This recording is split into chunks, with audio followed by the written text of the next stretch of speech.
Hola, buenas tardes a todos. Vamos a resolver el examen Selectividad Física de Canarias, examen de julio de 2021, opción A. El primer problema dice, un satélite artificial de masa 1000 kilogramos se mueve alrededor de la Tierra siguiendo una órbita circular de 8000 kilómetros de radio. Calcule A, la velocidad orbital del satélite y el periodo de revolución. B, la intensidad de campo gravitatorio a dicha altura y la fuerza que ejerce la Tierra sobre el satélite. Y C, lo leemos luego.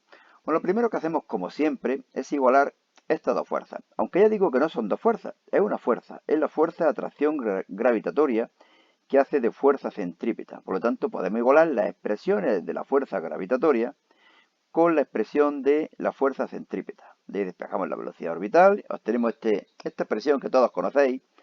Sustituimos y calculamos el valor de la velocidad orbital, 7061,04 metros por segundo. Como la órbita es circular, la velocidad se puede considerar constante. Velocidad igual a espacio partido tiempo, despejamos el tiempo, y si el espacio es la longitud de una circunferencia 2πr, el tiempo será el periodo. Será igual a 7118,71 segundos. Bueno, B era la intensidad del campo gravitatorio. La ecuación que nos da la intensidad del campo gravitatorio es igual a G, la masa del cuerpo central, y la distancia al cuadrado. Lo conocemos todos, sustituimos y obtenemos un valor de 6,23 metros segundo cuadrado. Fijaros que la superficie terrestre, la gravedad es 9,81, por lo tanto tiene que ser menor. Nos estamos alejando del centro de la Tierra y por lo tanto tiene que ser menor de 9,81. ¿Y cuál es la fuerza que ejercerá la Tierra sobre el satélite? Pues el peso, es decir, multiplicar masa por gravedad. La masa era 1000 kilos, multiplicamos por 6,23 y obtenemos 6230 newton. Apartado C, lo tenemos por aquí. La energía con la que se debe lanzar el satélite desde la superficie de la Tierra para situarlo en la órbita. Bueno, la verdad es que yo no tengo claro esto, la energía con la que se debe lanzar. ¿Energía con la que se debe lanzar se están refiriendo a la energía cinética o la energía total que tiene la superficie de la Tierra? Yo he supuesto esto último y por lo tanto lo único que tenemos que hacer es restar la energía mecánica en la órbita menos la energía potencial en la superficie, puesto que en la superficie no tiene energía cinética. ¿De acuerdo?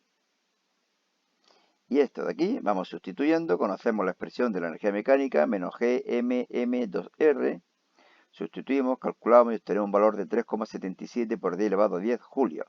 Pero ya digo que esa energía, bueno, sería la energía cinética. Estamos restándole a la energía mecánica que va a tener la superficie, la energía potencial que tiene la superficie. Por lo tanto, esta sería la energía cinética que tenemos que comunicarle. ¿De acuerdo? Bueno, pues pasamos a hacer el segundo ejercicio, segundo problema. Nos dice que tres masas puntuales se encuentran distribuidas como indica la figura. Aquí tenemos la M1, M2 y M3. Distancia de 2 metros y por lo tanto esta distancia es de 1 metro. Ángulos de 45 grados, evidentemente. Nos piden que calculemos el vector intensidad de campo gravitatorio en el punto P1. Aquí he dibujado los tres campos gravitatorios que crean las tres masas. M1 hacia la derecha, M2 hacia abajo, recordad que siempre son fuerzas atractivas, y M3 en diagonal. ¿Qué es lo que hago? Yo lo que recomiendo siempre es calcular primero el módulo del campo gravitatorio de G1, Gmr cuadrado. Lo conozco todo, sustituyo y calculo. Y ahora pienso, como es un vector, si va hacia la derecha, va hacia arriba, va hacia abajo. En este caso, G1 va hacia la derecha, por lo tanto tendrá un valor positivo en el eje X, por lo tanto vector unitario Y. G2, lo mismo. La misma ecuación, sustituyo. Ahora, evidentemente, la distancia es 2 metros, por lo tanto, la distancia al cuadrado es 4. Nos da este valor de aquí. Y ahora, como vector, será negativo, puesto que va hacia abajo, y vector unitario J. Menos 1,67 por 10 elevado a menos 9J. Evidentemente, tiene que ser bastante más pequeño que el creado por M1. La cuarta parte debería ser. Y ahora G3.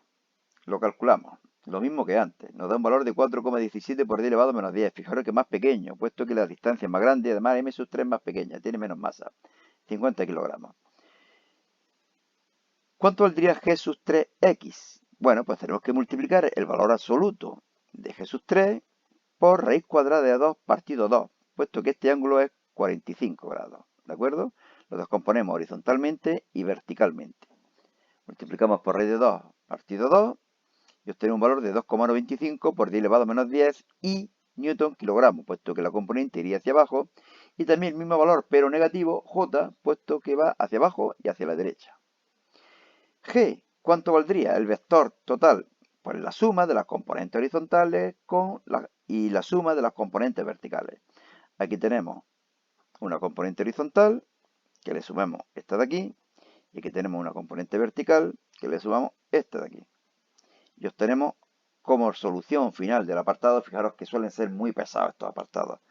La verdad es que podemos poner dos masas, pero y el problema sería igual de difícil, nos ahorraríamos tiempo en los exámenes. Bueno, si no me he equivocado en cálculo, ese es el valor del campo gravitatorio. Potencial gravitatorio en el punto P2. P2 está aquí. Potencial gravitatorio será el debido a M1, a M2 y M3. Las tres distancias son diferentes. Por lo tanto, el potencial gravitatorio será la suma de los potenciales gravitatorios creados por las tres masas. Menos G, MR, menos G, MR, menos G, MR. Menos G, factor común, M, M y M, R, R y R. Bueno, nos da un valor de 1,07 por 10 elevado a menos 8 julios kilogramos con valor negativo. Y ahora nos dicen que calculemos el trabajo necesario para llevar una masa de 5 kilogramos desde el punto P1 al punto P2. Lo que calculamos ahora, como ya hemos calculado el potencial gravitatorio en el punto P2, lo calculamos también en el P1. Todo igual, nada más que las distancias son distintas.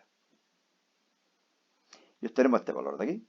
El trabajo necesario para trasladar la carga, la masa de 5 kilogramos, es igual a la diferencia de energía potencial. Energía igual a incremento de energía potencial, lo que es lo mismo masa por incremento de potencial gravitatorio. Masa por potencial final menos potencial inicial. Masa, potencial final, menos potencial inicial. Menos menos, que es más, y me queda 2,5 por 10 elevado a menos 9 julio.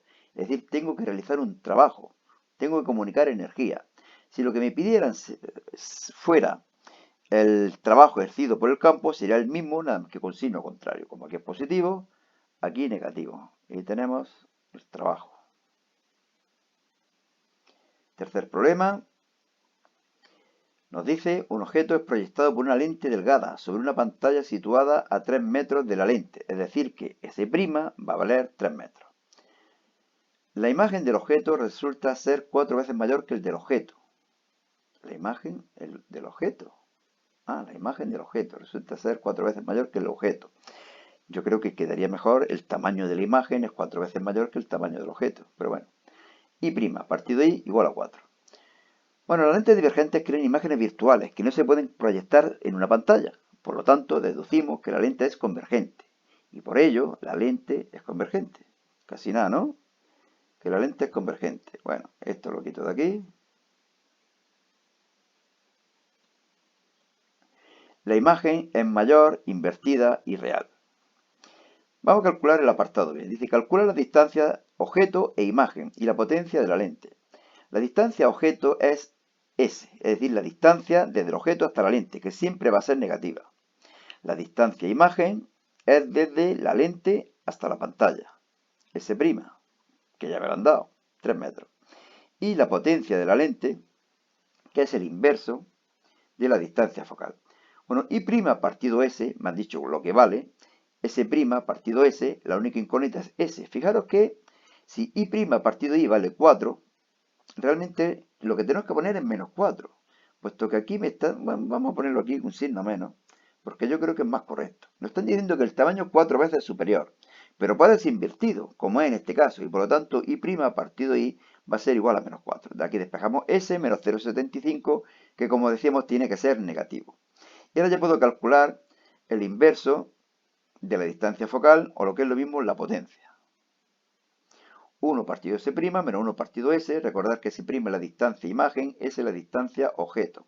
Lo conozco todo, sustituyo, calculo y obtengo que la potencia es 1,67 dioptrías, es decir, metros menos 1. F' será el inverso de 1 partido 1,67 y me da un valor de 0,6 metros. Y hacemos aquí el diagrama de rayos.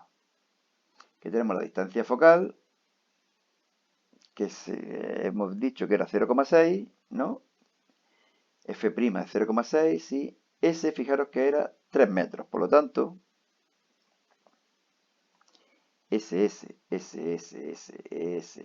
menos 0,75. Por lo tanto, un poco a la izquierda del foco.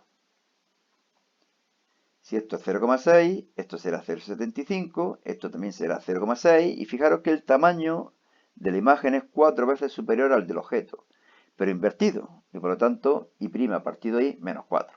Esta es la lente, el objeto, la imagen, la pantalla. Los rayos siempre trazo uno que pasa por el centro de la lente que no se desvía, y uno que parte paralelo y pasa por el foco imagen. Evidentemente hay infinitos rayos. El que se suele explicar también en clase es el que pasa por el foco imagen, foco objeto, perdón, y aquí ahora trazaríamos una paralela, que tendría que cruzarse en este punto. Evidentemente es muy difícil que 3 rayos coincidan en un punto. Por lo tanto, ¿qué es lo que recomiendo yo? Trazar 2 que siempre se van a cruzar en un punto y lo voy a tener bien. De estos modos, fijaros que yo podría hacerlo a la inversa. Trazar esto por aquí, por aquí, por aquí, por aquí. Esto llegaría aquí. Ahora tiraría por aquí, y aquí estaría el foco. El foco objeto. P4. En un recipiente contiene agua y aceite. Evidentemente el aceite y arriba. Calcule el ángulo de refracción de un rayo de luz que procedente del fondo del recipiente, es decir, que sale de aquí. Podríamos haber hecho un pequeño esquema, pero es que no merece la pena. Incide en la capa de aceite con un ángulo de 40 grados. Aquí 40 grados. Ese sería el ángulo de incidencia. Fijaros, aquí lo tenemos. Segunda ley de Snell, la aplicamos y obtenemos un valor de 36,13. Al penetrar en el aceite, penetra con un ángulo de 36,13 con respecto a la normal. B. Ángulo de incidencia de un rayo de luz para que, incidiendo desde el aceite, es decir, viene desde aquí, hacia el agua, se produzca la reflexión total. Fijaros, recordar que la reflexión total se puede producir cuando pasamos de un medio con mayor índice de refracción a otro con menor. Por lo tanto, de aceite a agua sí se puede producir. Volvemos a aplicar la ley de Snell, la segunda ley de Snell. Solamente que el ángulo de incidencia que no conocemos es el ángulo límite y el ángulo de refracción va a ser 90 grados. Calculamos L y obtenemos un valor de 66,53. A partir de ese ángulo se produce la reflexión total. C. Las frecuencias del haz de luz en el agua y en el aceite. Bueno, la verdad es que yo no sé si ha habido aquí algún error. La frecuencia no cambia. Lo que cambia es la longitud de onda. Lo explico aquí. La longitud de onda de la luz cambia al pasar de un medio a otro. Por lo tanto, deberían de decirnos a qué medio corresponde esa longitud de onda. Supongo que se refiere al aire. Y la frecuencia de la luz no se modifica al cambiar de medio. La velocidad de la luz en el vacío, lambda por f, despejamos f, como conocemos lambda, ya digo que suponemos que es del aire, y obtenemos la frecuencia que no va a cambiar en el aire, ni en el aceite, ni en el agua. Bueno, y preguntas más teóricas.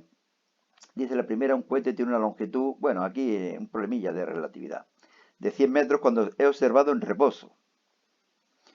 Calcula la longitud del cohete respecto al mismo observador cuando el cohete viaja a una velocidad de 200.000 km por segundo. Fijaros que es casi, bueno, casi no, 2/3 de la velocidad de la luz.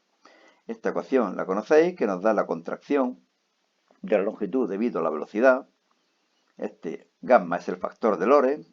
Sería 1 partido raíz cuadrada de 1 menos v cuadrado partido c cuadrado, pasa arriba, lo conocemos todo y obtenemos un valor más pequeño, evidentemente. Si era de, ¿cuánto era 100? 100 metros, pues pasa a observarse como si tuviera una longitud de 74,54 metros. Y tenemos a Lorentz, el del famoso factor. C2. Tres partículas cargadas positivamente se encuentran en una región del espacio donde hay definido un campo magnético uniforme. Una de las partículas se encuentra en reposo. Esta de aquí. Por lo tanto, no hay velocidad, no hay fuerza, no hay trayectoria. Quietecita. Mientras que las otras dos están en movimiento, una con el vector velocidad perpendicular al campo magnético, como he expresado aquí, y la otra con el vector velocidad paralelo, como he expresado aquí. Dibuje para cada una de las partículas los vectores velocidad, campo magnético y fuerza magnético. Bueno, este es el que nos suelen poner. Esta es una tontería. Si no hay velocidad, tened en cuenta esta ecuación. Si la velocidad es cero, la fuerza es cero. Por lo tanto, la partícula no se mueve. Y esto es lo que nos,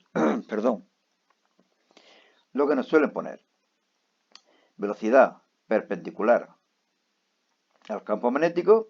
Aplicamos la regla de la mano izquierda. Recordar, el dedo corazón es V, la velocidad. El dedo índice es B, el campo magnético. Y el dedo pulgar es F. V, B, F. Voleibol, baloncesto, fútbol. Perdón. Deducimos que la fuerza va hacia afuera. Cuando la velocidad y el campo magnético, como en este caso, son paralelos, tampoco hay fuerza de interacción magnética. El módulo de la fuerza sería QVB seno de alfa. Seno de 0 es 0 y por lo tanto fuerza 0. Teoría, aquí la tenéis. ¿Para qué la voy a comentar? Al que quiera que detenga el vídeo y que la lea. Nos piden la ley de Coulomb. Y cuarta pregunta, cuarta cuestión. Una onda se propaga con esta ecuación. Recordar que la ecuación general es I igual a A seno de omega t menos kx cuando va hacia la derecha. Calcula la longitud de onda, frecuencia y velocidad de propagación. Bueno, comparamos las dos ecuaciones, deducimos que la amplitud vale 0,5 metros, que omega vale 0,628 radianes por segundo y que k vale 0,785 radianes por metro. A partir de k podemos deducir lambda, a partir de omega podemos deducir la frecuencia y cuando sabemos la longitud de onda y la frecuencia podemos deducir el valor de la velocidad. Y he tenido una serie de ondas magníficas. Bueno, y ya está, porque creo que aquí viene ya en la opción B, exacto, aquí tenéis la opción B. Fijaros que os comento siempre, vamos a dejarlo por aquí, que en este blog, selectividadjosecuenca.blogspot.com, podéis encontrar en formato PDF todos los exámenes que estamos colgando en el canal. Pero fijaros que aquí ya voy por 33 páginas. Bueno, no, ¿qué 33 páginas? Os muestro el principio. 154 páginas. Aquí están ya los exámenes de 2021, 2020, 2019, 2018, 2017. Por lo tanto, ¿qué os recomiendo? Que más que ver un vídeo de un examen, no sé de que tengáis una duda y queráis oír la explicación, que os metáis en este blog y aquí tenéis ya un mogollón de exámenes. Pues aquí hay 4 por 4, 16 exámenes. A 7 u 8 preguntas, pues imaginaros, ¿no? Más de 100 preguntas de física de la selectividad de Canarias. Y en este blog podéis encontrar de otras comunidades, de prácticamente casi la totalidad de las comunidades. Bueno, nada, no me enrollo más. Hasta luego y suerte.